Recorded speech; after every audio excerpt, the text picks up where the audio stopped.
Do your little introduction. Whenever you're ready, do your introduction. Hello, my name is Hugh Williams, and I have lived in England all my life. I'm Welsh and Australian. Nice. So Welsh and Australian. And I'm studying film at Bournemouth University currently. Yeah, nice. Ready for the first question? I am. I'm ready. So it's a simple one, but it's just, what is your greatest passion in life, would you say? It can be anything at all.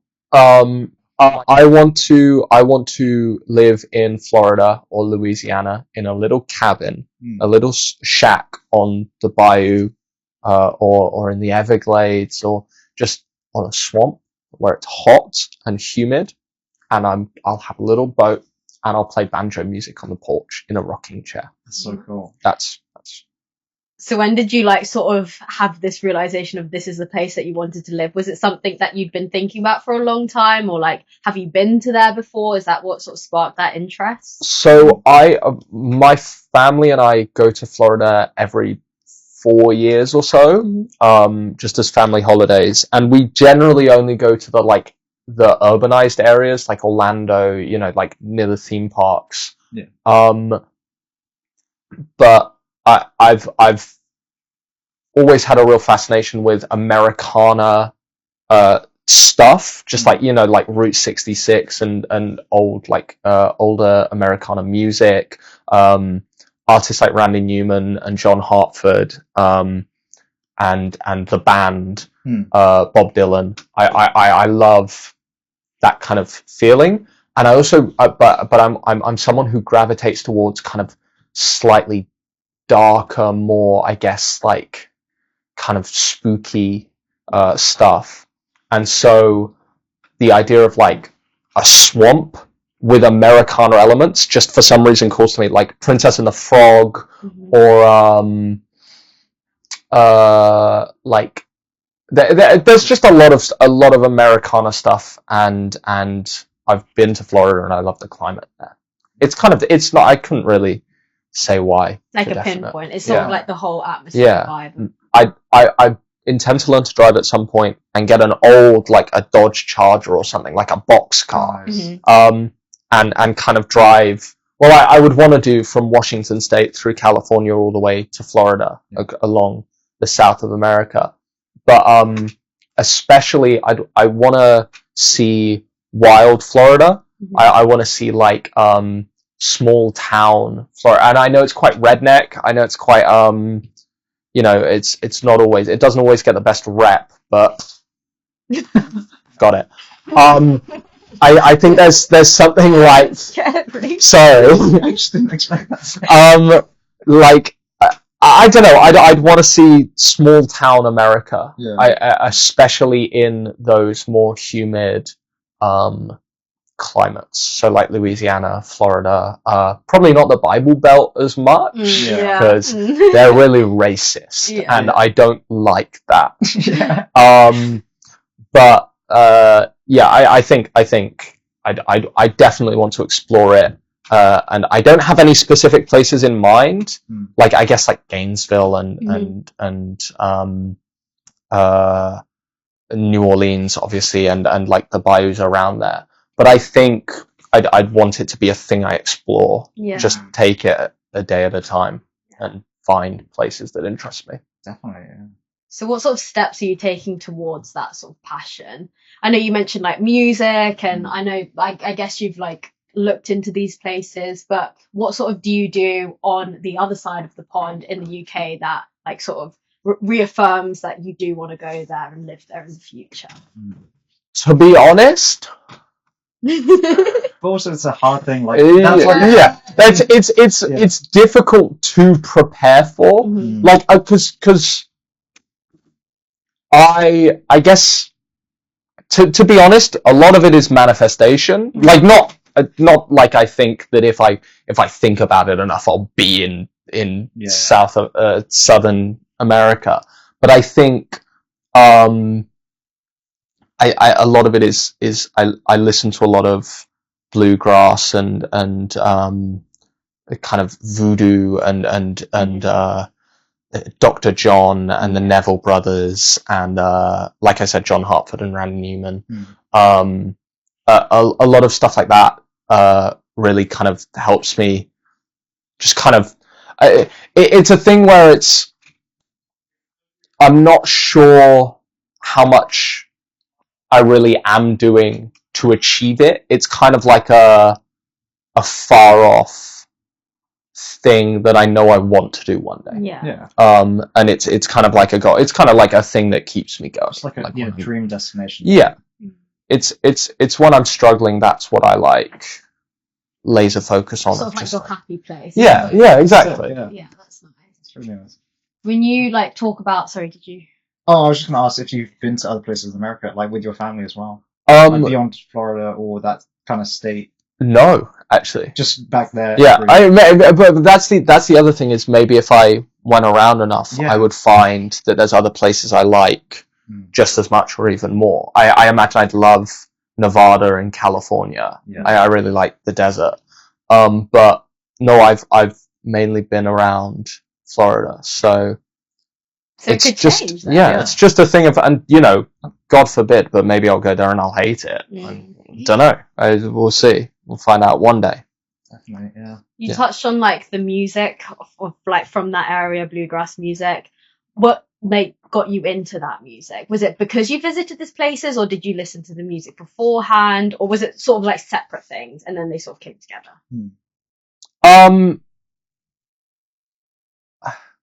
I think like my dad had a lot of effect on that because a lot of my music taste comes from listening to his old CDs in the car, and he's always been a fan of like just any music that sounds good. Yeah. And a lot of traditional American music is just stuff that sounds good, just played by very talented musicians in a very like fun way, and especially bluegrass, country, but I think at some point in like year 12, I just kind of I stumbled across Robert Johnson and some early like blues guitarists, and I was just like, oh, this is like really great. And then from there I started listening to more kind of folk as well. Mississippi John Hurt is a favorite of mine.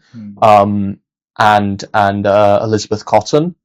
And from there I just kind of consolidated it all, listened more and more, and then I discovered the band who I absolutely adore. Yeah. Well, I say discovered the band. I'd already listened to the band, but they hadn't really been on my radar fully. But I think it all kind of just coalesced into this. I don't really know, because it's almost like I've always wanted to go there, and I've always like liked this music, but I'd never really. It's kind of just I've let it slide towards me rather than actually doing any. I'm not a very active person. I'm quite a procrastinator. So it's kind of all of these things kind of just pile up, and then eventually I realize, oh, this is a thing like I love. Yeah. I didn't realize that, you know. So when did you start playing music? Was it kind of to imitate or like learn those songs and imitate those artists, or was it just playing music? Yeah. So I started playing music over. Well, okay. There's two answers really. Yeah. One is, and actually, I'm realizing this might be where a lot of the love for those old songs comes from. Is my parents forced me to be in a ukulele band with like 25 middle-aged women when I was like 8. And so we were playing like You Are My Sunshine and Love Me Tender and Heartbreak Hotel and stuff. And it was like, we did Bad Moon Rising. There's we did a lot of Creedence Clearwater Revival and a lot of Elvis, a lot of just fun songs. And then that was like where I started with music, but I kind of gave up on the ukulele because it's a bad instrument. It's a bad instrument. Oh, it's just not very well respected. No. I think it's fun. I think it's fun. But like really. My dad is like properly into the ukulele. It's crazy. He plays it all the time. He will bring it everywhere with him. He was a scout leader. Yeah. And so many camps that we would go on, and he'd pull out the ukulele and we'd do gingangu, guli guli guli wacha, gingangu, like that. And if you're playing the ukulele, strum it over. But So cute.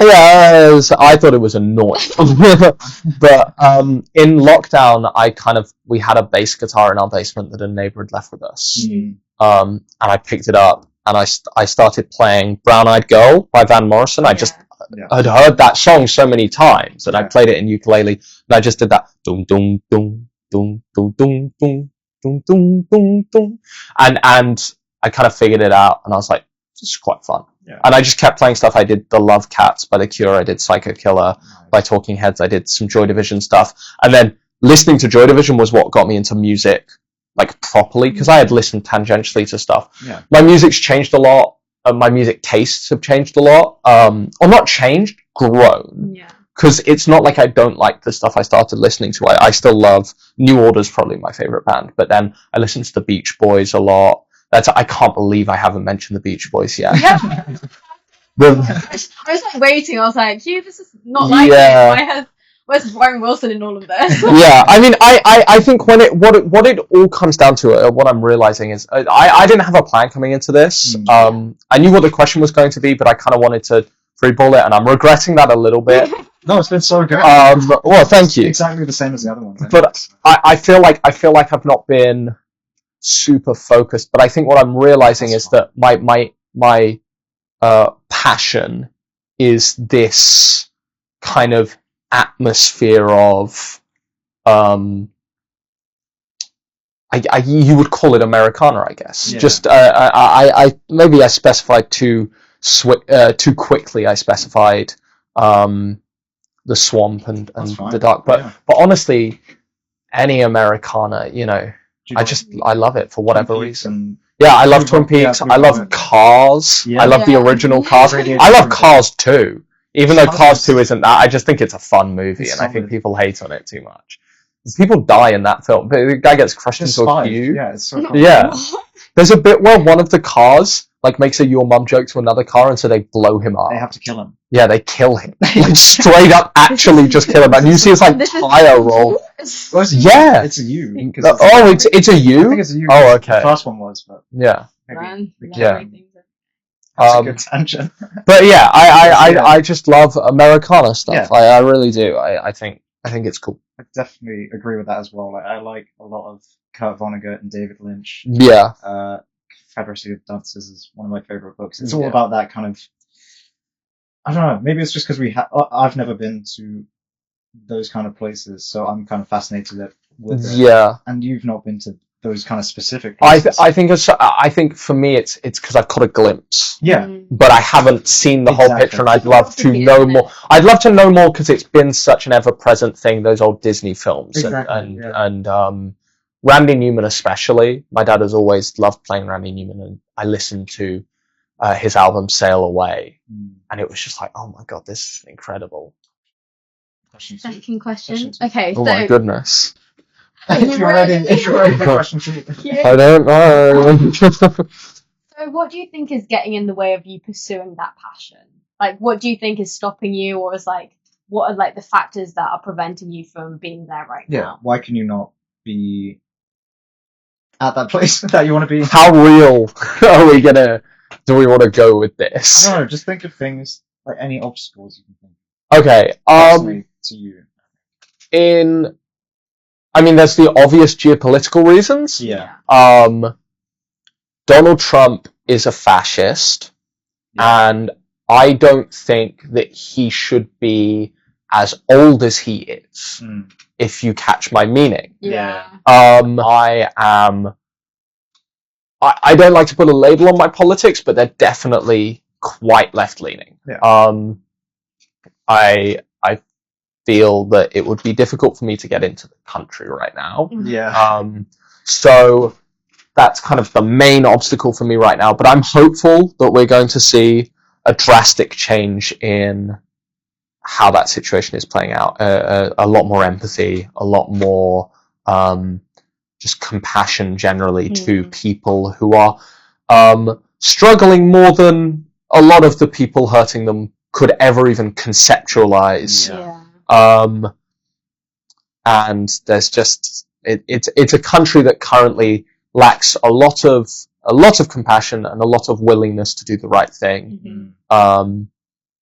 Which I hate. I do hate, and I hate the consumerism and the way that capitalism has shaped America, the way that the healthcare system works, the way that public transport has been completely shafted for decades, the way that post-Reagan policies have made it impossible to make a good living wage on jobs that you should be able to make a good living wage on.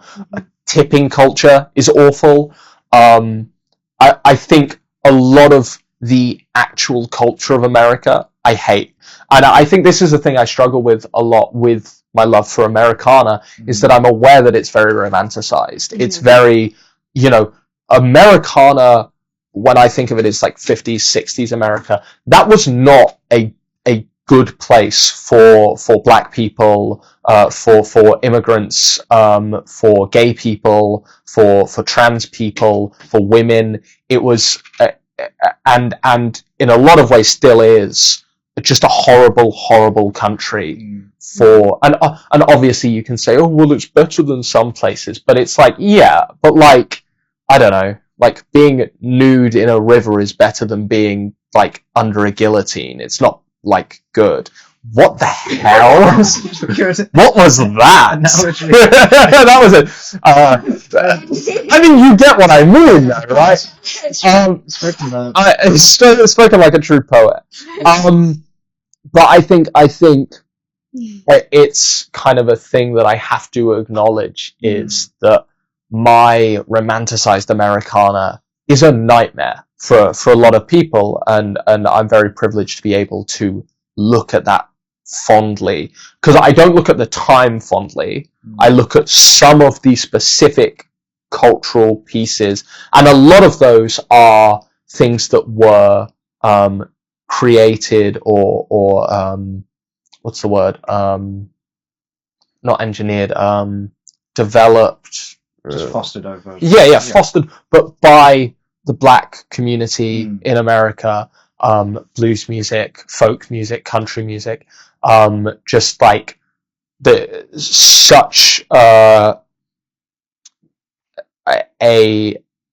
unfair whitewashing in those genres that it makes it difficult to, because it means that whenever I talk about this, there always is a caveat of acknowledging like all of this awful shit that happened. There's a lot of it is our fault, because that's stuff that we did, and then but I think it's that makes it difficult, and just the way America is, the way that America treats people who look different to me, is just it's cruel and unfair and bad. Yeah, that's a hot take. Why is it that? Because I said that as a joke. Because obviously, like, it's not a hot take, but kind of recently, it kind of is. Yeah. Like, that's crazy. Yeah. Oh yeah. The third question. Shall I ask it again? Do you want time to think? Yeah. Let me have time to think, because I genuinely don't know. Yeah, of course. We kind of. Sorry. We surprised you with it. What message was I sending?